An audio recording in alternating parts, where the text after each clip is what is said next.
How to remove a mouth ulcer. Mouth ulcers are aggravating at best and may be extremely painful. Also called canker sores or aphthous ulcers, mouth ulcers can be triggered by various factors, including stress, illness, or simply biting your cheek. However, there are a few tried and true methods that can get rid of those pesky ulcers in no time. Rinse your mouth with a salt water solution.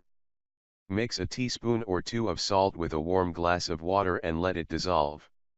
Swish the solution in your mouth from side to side, then spit it into the sink. Don't swallow the salt solution.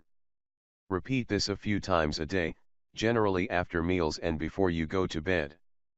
Place an ice chip on the sore to relieve pain fast, and avoid spicy and citrus foods. Try a baking soda mouth rinse. Baking soda is an alternative to a saline rinse. Dissolve a teaspoon of baking soda in half a cup of warm water. Perform the rinse the same as the salt water rinse. Rinse with mild mouthwash.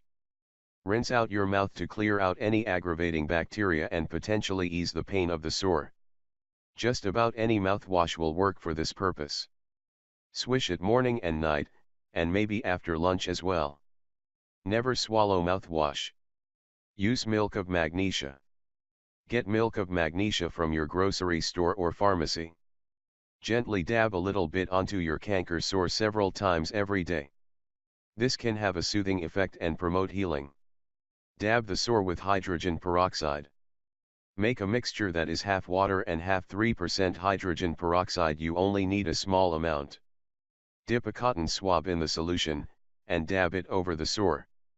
Do this once to clean the area, then dip a fresh swab and hold it to the sore for a few seconds. Try to do this morning and night. Don't swallow the solution, use just enough to wet the cotton swab.